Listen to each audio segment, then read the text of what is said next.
let's look at reciprocity RLC circuit. But let's first understand what the theorem is all about. The theorem says in a linear passive circuit, the ratio of response to excitation remains the same even when the positions of response and excitation are interchanged. What does that mean? When you talk about linear circuit, we are talking about circuit where the voltage and current flow a straight line relationship. What comes to your head? Ohm's law. Passive circuit means circuit that do not have active components like transistors or amplifiers that boost signal. So when you have such circuit, the theorem simply means, look at this circuit now. This is a voltage source, and because there is a voltage source, it will produce a current. So let's write here voltage and then current. Now the theory is saying that if you swap the position of these two, that the resulting current will remain the same, indicating that the relationship between voltage and current at 2 points is interchangeable. That is what the theorem is all about.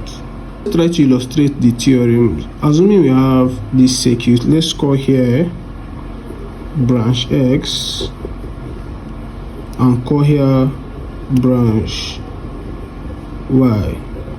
So this source is going to produce Vx, and here we have Iy. So this theorem now is not saying that from here the response to excitation will be Iy over Vx. So the theorem is not saying that if we switch the positions of these two, that is, we bring this I1 here and take this Vx to this side, the theorem is saying that the ratio of response will still be Iy over Vx. That is all about reciprocity theorem.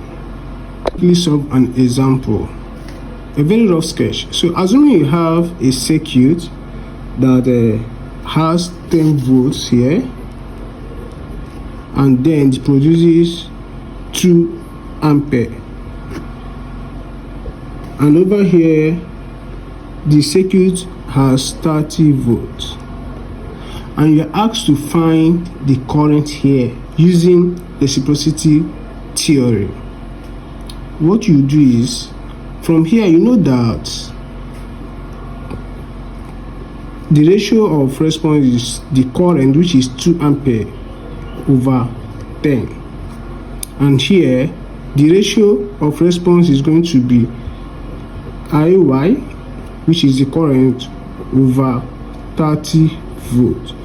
So what is the theorem? The theorem says that these two should be equal, which is 2 over 10 is equals to Iy over 30.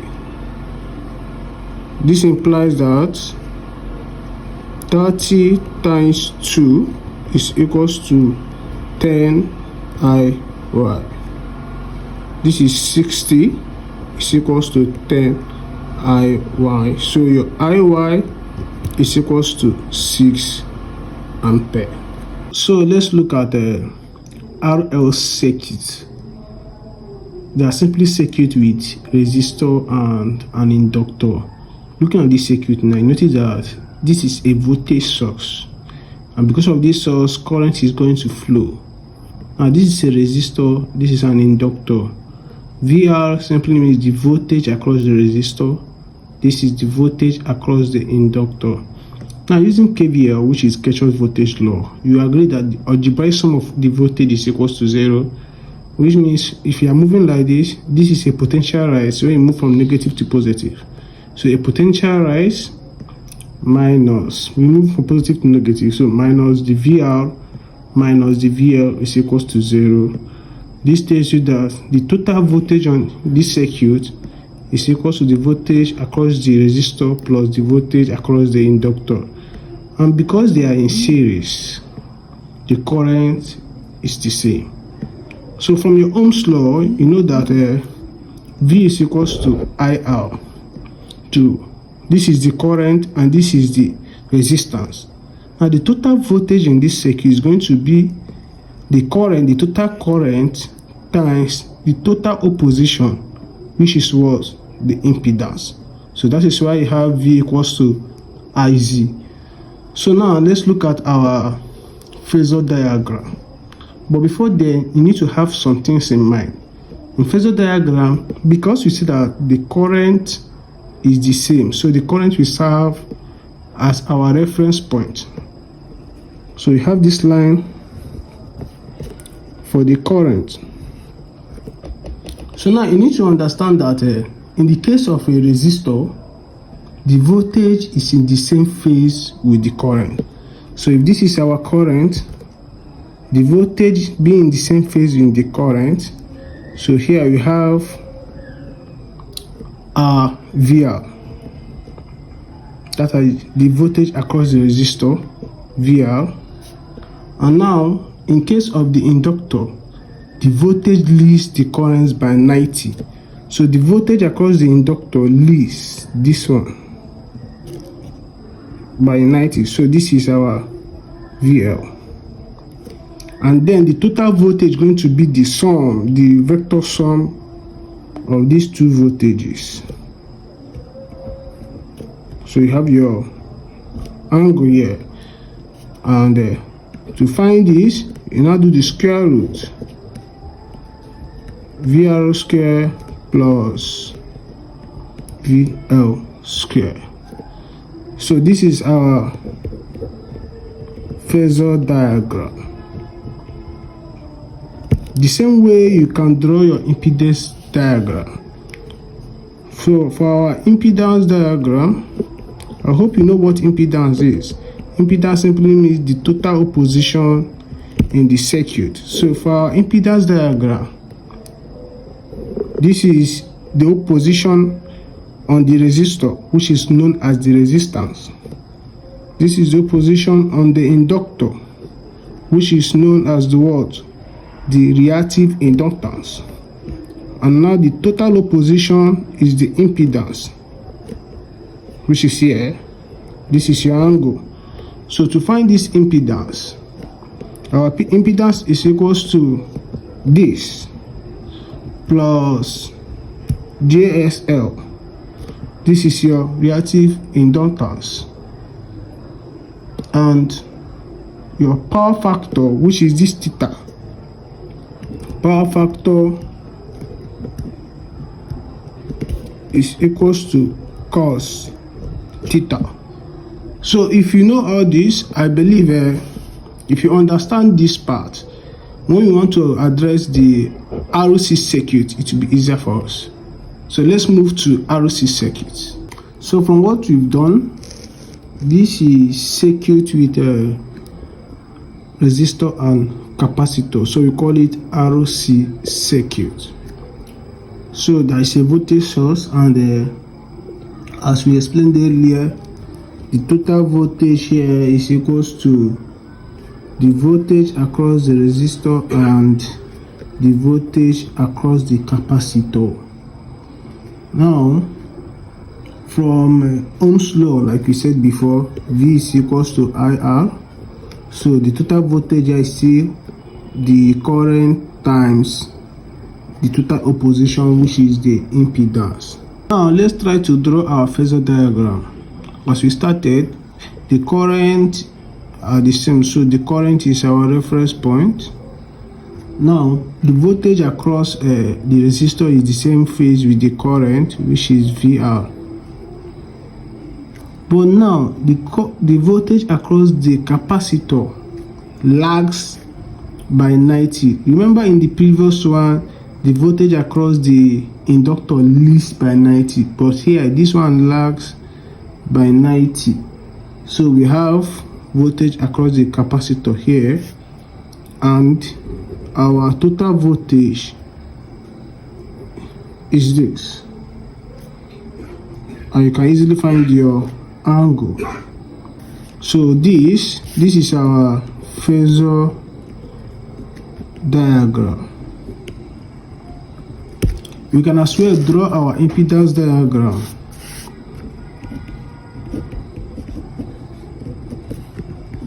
If you want to draw this the same way we did the previous, this is the opposition on the resistor. The opposition on the capacitor lags by 90. This is R and this is XC. Now, what is XC? Your XC is equals to your capacitive reactance. Capacitive reactance.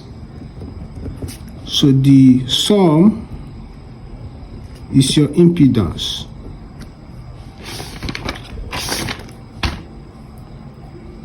And your impedance is equals to the square root R square plus XC square. And your XC, which is your capacitive reactance, is equals to 1 over WC. Please have this in mind because we're using it to calculate. So we can easily find our impedance angle to be tan inverse of XC over R, and our power factor